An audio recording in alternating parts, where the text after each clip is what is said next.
Good afternoon, students. Today we are going to discuss certain topics in theory of machines, gears and gear trains. Okay. So what it is today? This topic is regarding the last topic is gear trains. Okay. See, sometimes two or more gears are made to mesh with each other to transmit power from one shaft to another. Okay. So we have it as if we have only one gear transmission, the power will be very less. So we are making the gears to mesh with each other, one or two more gears. So that we call it as gear train or train of two-three wheels. Okay. So types of gear trains is the gear trains are necessary when there is a significant reduction in velocity and mechanical advantage. So the distance between the two shafts is not excessively long but not short enough to allow for use as a single big gear.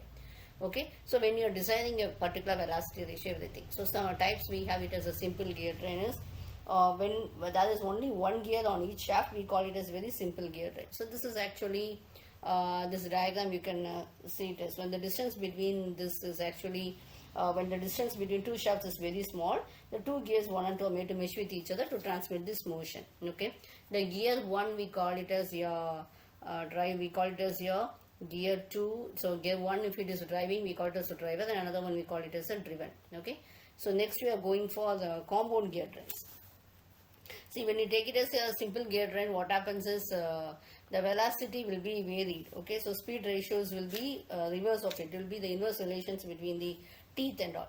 So next we are going for compound gear trains. Okay, so compound gear trains when two gears, when there are more than one gear on a shaft is called as compound gear trains. Okay, the idle gears of a simple train of gears don't affect the speed ratio of the system, but these gears are useful in bridging over the space between the driver and the driven.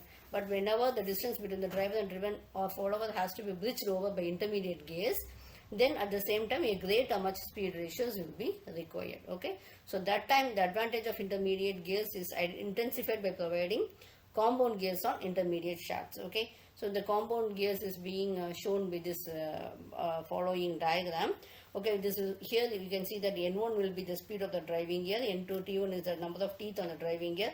So N6 will be, you can take, if you take it as you are having a 6 means the capital N6 will be the speed of the 6, and this T1, T2, T2, T3, T6 will be number of teeth on the respective gears. Okay, we can take it as here. Normally we get it as N1 by N6 means will be equal to T2 into T4 into T6. Okay, in the sense even, that is for N1 is the first one. So N1 by N6 will be T is equal to T2 into T4 into T6 divided by T1 into T3 into T5.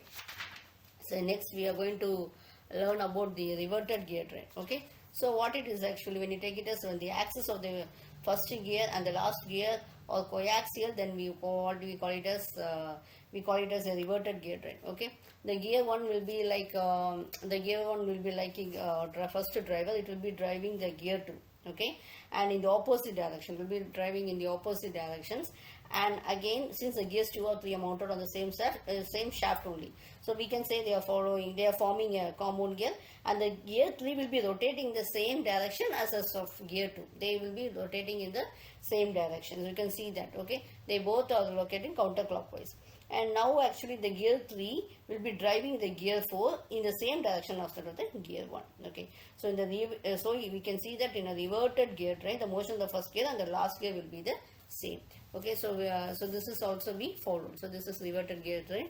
The last one what we have it as here, actually it is here epicyclic gear train. Okay, the axis of the shafts over which the gears are mounted will be moving related to the fixed axis. We can see this diagram. I'll explain you.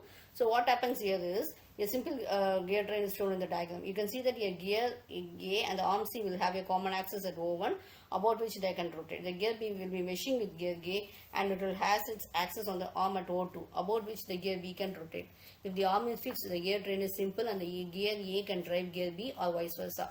But if gear A is fixed and the arm is rotational about the axis of gear B, that is O1, then the gear B is forced to rotate about and around the gear A. So this such a motion is called as epicyclic, and the gear trains will be arranged in such a manner that one or two of the members will move upon and around another member, and this is called as epicyclic gear train, etc. This can be either simple or it can be either compound. Okay, so we have discussed the types of gear trains. Thank you.